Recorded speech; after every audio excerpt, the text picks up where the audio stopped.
Olá pessoal, muito prazer. Meu nome é Roger Vieira, sejam todos bem-vindos ao meu canal. E hoje nós estamos com mais um episódio do nosso quadro de Respondendo Perguntas, tirando dúvidas com advogado de imigração, hoje o Dr. Mark aqui nos Estados Unidos. Muito obrigado pelo convite.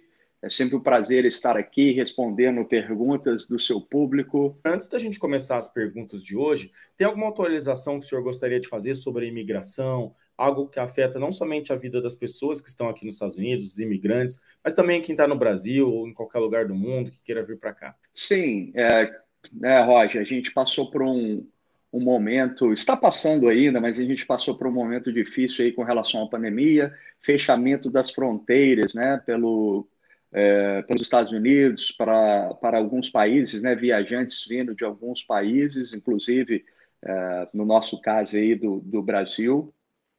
E o governo anunciou, desde o dia 8 de novembro, né, do mês passado, que as fronteiras estavam reabertas desde que os viajantes comprovassem a vacinação e teste negativo de Covid feito até 72 horas antes do embarque para os Estados Unidos. Tá?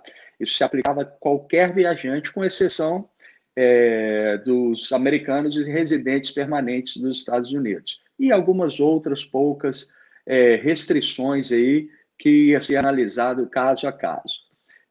Recentemente, né, essa semana aí, com a nova variante que apareceu aí do vírus, a Omicron, né, países no mundo começaram a fechar fronteiras novamente, principalmente para alguns países africanos, né? E essa variante chegou aqui, já tem um caso confirmado aqui nos Estados Unidos, inclusive na Califórnia. E imediatamente as autoridades, né, o CDC, que é o Centro de Doenças e Controle nos Estados Unidos, a Vigilância Sanitária, recomendou para a Casa Branca, e que foi adotado agora essa semana pelo governo americano, de uma exigência mais restrita para viajantes vindo de qualquer parte do mundo, tá? E essa restrição também se aplica a cidadãos americanos e residentes permanentes. Qual seria essa nova restrição? A boa notícia é que não tem que fazer quarentena, tá, pessoal? Não precisa não fechar as fronteiras novamente. Porém, agora você vai precisar fazer, quem estiver vindo para os Estados Unidos, inclusive cidadãos americanos e residentes, apresentar um teste negativo de Covid realizado dentro de 24 horas antes do embarque. Então, assim, eu não sei muito bem como funciona os postos de teste aí no Brasil, porém, acredito que eles vão ter que se adaptar para apresentar um teste tão rápido para a pessoa embarcar, né? Muitas vezes a pessoa tem que fazer algumas escalas, né? A pessoa está em algumas cidades de interior ou que não tem um aeroporto internacional, até chegar, por exemplo, em São Paulo, em Guarulhos, para pegar o voo. A gente tem que ver como é que vai funcionar essa logística, mas é a regra que está vigente no momento. Então, essa seria a principal mudança que implicaria não só pessoas que estão nos Estados Unidos aqui, que fosse fazer uma viagem internacional, tivesse que voltar, como para quem quer vir viajar para os Estados Unidos, tá? Uma outra, Roger, novidade, assim, para quem acompanha, principalmente com relação à suposta legalização, né, que o presidente prometeu e que fizeram duas tentativas, foi rechaçado as duas vezes no Senado, e tem uma terceira que foi o Plano C, né, o chamado Plano C, que teria sido aprovado pela Câmara dos Deputados, a House of Representatives, e que agora estaria, né, já está rumando para o Senado para nova análise de tentar alguns benefícios, né, para os irregulares aqui nos Estados Unidos, e que está para análise aí da parlamentar, né, da parliamentarian.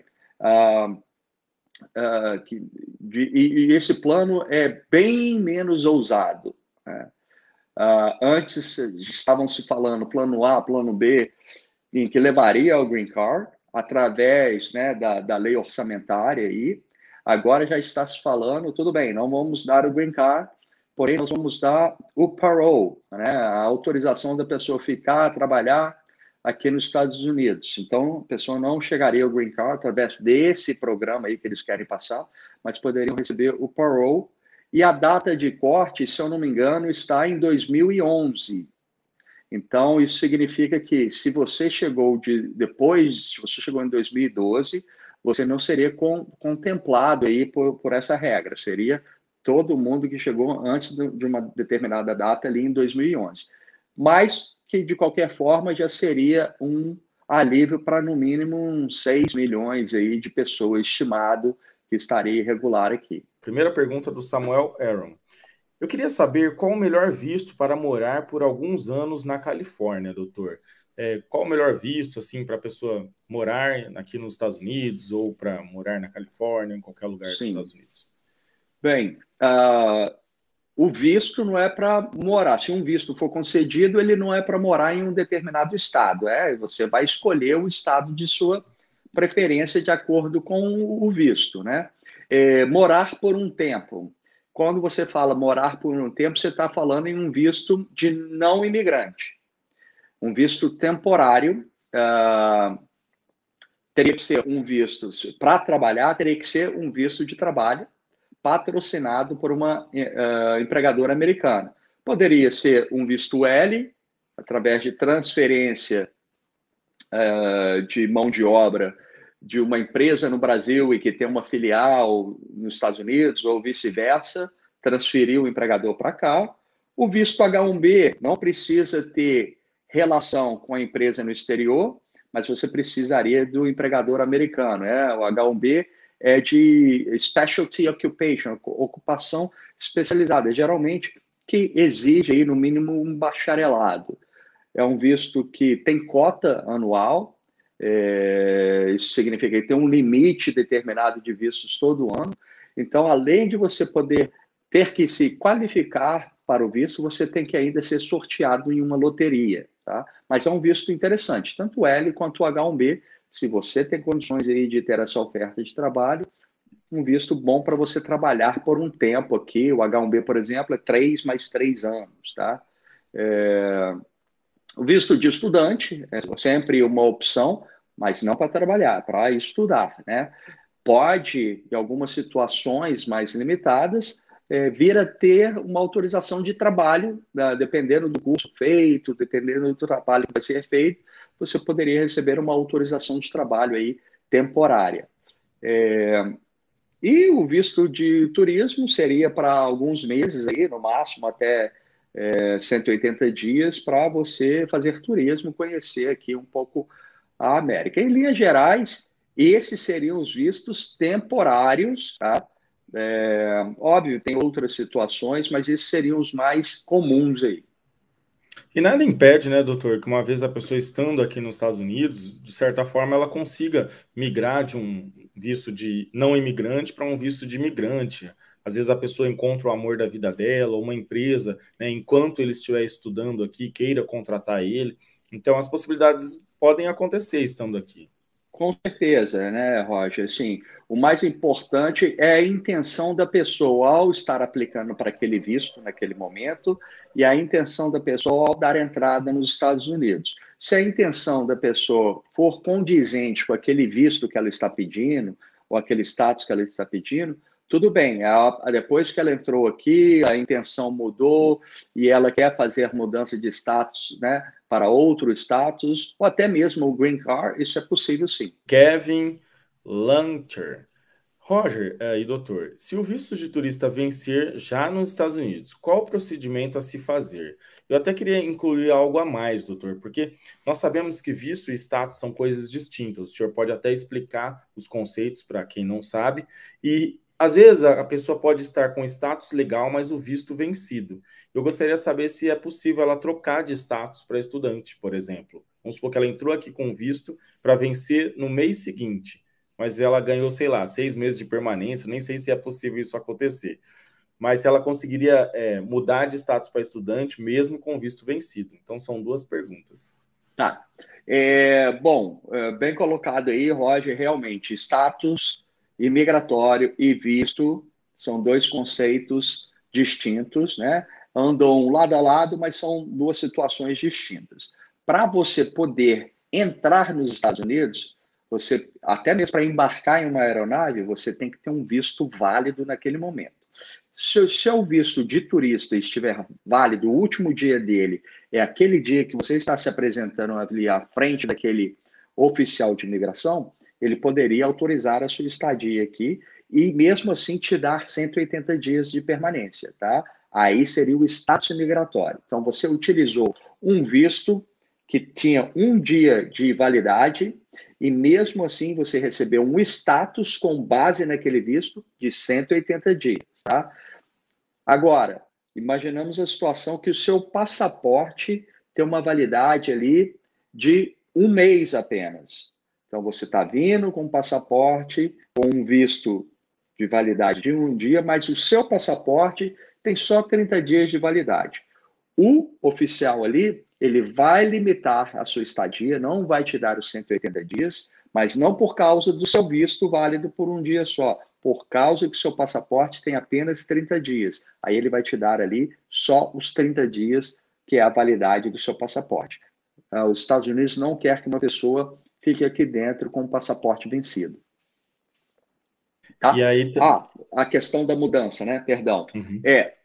Aí poderia fazer mudança aqui, porque a pessoa está mudando de status, ela não está mudando de visto.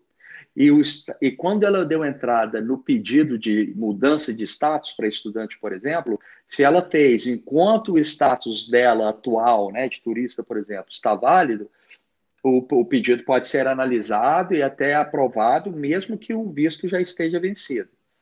Tá certo. Se o visto dela vencer, ela tem que ir novamente no consulado para renovar, doutor? Ou faz isso por online? Como funciona? Tem que ir tem que ir no consulado, né? Por exemplo, principalmente se ela é, fez a mudança para estudante. Tinha um visto de turista, entrou com visto de turista, ganhou um status de turista e agora fez a mudança para estudante. Ela nunca teve um visto de estudante no passaporte. Então, se um dia ela fizer uma viagem para fora dos Estados Unidos, antes de voltar, como estudante, ela vai precisar pegar aquele visto de estudante no consulado. E aí, tudo pode acontecer, né? Vai querer saber direitinho essa história da mudança de status para estudante, quanto tempo já estava nos Estados Unidos e por aí vai. Tá certo. Eu tava prestando atenção aqui, eu tava pensando em outra coisa. Agora eu não consigo lembrar agora o que que é, que eu fico prestando atenção também. Uhum. Deixa eu lembrar aqui. Ah, tá, lembrei. Na hipótese do visto dela de 10 anos vencer, doutor, vamos supor que ela está um dia lá no Brasil e ela tinha um visto de 10 anos, ela veio para cá várias vezes e tal, e esse visto venceu. Ela novamente tem que preencher a 10.160, ir lá no consulado e falar o porquê que ela quer a renovação do visto dela. Bom, a renovação, na grande maioria das vezes, é isenta da necessidade de uma nova entrevista, tá? Então, isso poderia ser feito até remotamente. A pessoa, por exemplo, ela mora em uma cidade que não tem um consulado, é longe. Ela pode utilizar, às vezes, empresas que fazem essa parte de despachante, que vai levar para ela e não precisaria fazer tudo de novo, entendeu? Vamos agora ao superchat do Reginaldo Campos. Ele mandou R$ 5. Muito obrigado, Reginaldo. Ele mandou a pergunta mais aqui abaixo. Ó. Quero fazer inglês nos Estados Unidos, doutor. Na sua visão, é mais fácil conseguir o visto cursando 8 semanas ou 12 semanas? O período do curso tem peso na aprovação?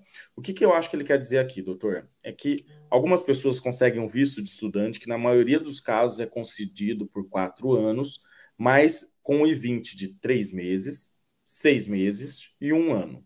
Então aqui ele quer saber qual o período que tem um maior peso numa possível aprovação. E depois eu quero até fazer um adendo de uma informação que eu recebi. Tá. Bom, Se a sua condição de vida permite que você fique 12 semanas, sua condição de trabalho, ou um ano, não teria problema. Por exemplo, você tem seu trabalho e você fala, vou mesmo, 12 semanas dá o quê? Dá 3 meses, né? 12, dá 3 meses. Eu vou. Estou largando meu trabalho para ir estudar inglês nos Estados Unidos, ou eu tinha umas férias acumuladas e juntou e eu consegui uma negociação com o meu chefe para ter 3 meses de ausência e quando eu voltar eu vou ter meu trabalho de volta, né? Ou eu sou o dono da empresa e eu tenho um sócio, meu sócio vai estar tocando as coisas, ou ó, eu vou paralisar as atividades para eu estudar inglês. Então, tudo isso que é analisado. Como que vai ficar a sua situação depois dessas 8 semanas ou 12 semanas? Então, assim, se sua condição de vida, de trabalho, permite 12 semanas, não tente 8 semanas apenas, entendeu? 8 semanas para curso de inglês, às vezes não é suficiente, dependendo do seu nível de inglês. Então, realmente o Roger falou 6 meses ou um ano, é o que a sua situação permite, né? Como vai ficar a sua vida no Brasil quando você vier para cá? Estou largando todos. Agora, se é uma pessoa abastada, abonada aí, com a conta bancária recheada, por que não? É. Às vezes as pessoas têm uma certa dificuldade de transmitir isso, né? Porque o que que as pessoas têm que entender, né, doutor? O visto de estudante é um visto na categoria não imigrante. E como é um visto de qualificação pessoal, profissional, subentende-se ou pressupõe que você está vindo se qualificar, e no discurso tem que ficar evidente que você pretende voltar para o seu país de origem e aplicar esses conhecimentos que você está obtendo aqui. Por mais que nós sabemos que uma vez estando aqui dentro, muitas coisas podem acontecer, você pode encontrar o amor da sua vida, ou de repente surgir uma oportunidade de trabalho, mas o objetivo inicial é vir para se qualificar e voltar. E nesse período que você vai ficar aqui, em tese, você não pode trabalhar ilegalmente, então você tem que ter recursos financeiros para se manter, né, doutor? E outra questão é, se o visto é não imigrante, como fica a sua vida no Brasil? Como que você vai argumentar esse período que você vai ficar fora do seu país de origem, né, doutor? Porque imagina, você tem um trabalho, você tem um carro, você tem, sei lá, uma casa, você tem sua namorada, namorado, filhos na escola. Como que você argumenta o fato de você ficar um mês, 3 meses, 6 meses ou um ano? Então, eu acho que às vezes isso é um pouco difícil das pessoas conseguir transmitir para o agente consular. E só fazendo um adendo, doutor, recentemente uma amiga minha foi aprovada no visto de estudante, em breve ela vai estar aí, vamos tomar várias coisas, e ela conseguiu para 6 meses de aprovação. E na escola que aprovou o I-20 dela, né, obviamente, eles falaram que, olha, nós, enquanto escola, estamos percebendo que muitos alunos estão tendo o visto negado por aprovar, por pedir menos tempo de estudo, tipo 3 meses, um mês, porque essas pessoas não estão conseguindo argumentar o porquê que ela só quer estudar 3 meses, ou porquê que ela só quer estudar um mês. Então, eles estão tendo uma aprovação um pouquinho maior com 6 meses, um ano, mas ainda assim tem o discurso do como vou ficar fora todo esse tempo sem Exato. trabalhar ilegalmente, você está entendendo? Exato. Assim, por exemplo, esse de 3 meses, ou 2 meses, ou até um mês, né? É, às vezes o cara é um médico, aí é um inglês voltado para termos médicos, termos técnicos, ou um advogado, o inglês voltado para isso. Aí faz sentido, né? Inglês ali, às vezes, dado dentro de uma universidade de direito, por exemplo, o advogado vai lá estudar um curso de mais curta duração, mas realmente é uma análise de fatos, né? Acho que as pessoas já está manjado, né? Quem vem pede o visto de estudante para vir para cá trabalhar e nunca mais voltar, já está bem manjado. Então, no consulado, é, eles já sabem, né? Já tem uma ideia ali. Às vezes são injustos, né? Às vezes negam um caso para uma pessoa que realmente o intuito era totalmente legítimo, né? Mas o que acontece? os bons acabam pagando pelos maus, né? Não é mal assim, mas você dá um benefício, aí as pessoas começam a extrapolar, aí esse número vai crescendo, aí né, o funil ali vai ficando cada vez mais apertado para os próximos que vêm. Lembrando, pessoal, que as redes sociais do Dr. Mark vão estar aqui abaixo na descrição desse vídeo. E caso você queira marcar uma consulta, tirar a sua dúvida, passar o seu caso em particular, a equipe de atendimento vai estar aí à disposição, beleza? Não esqueça de deixar o seu like, que ajuda muito na divulgação do canal e que outras pessoas possam conhecer o conteúdo.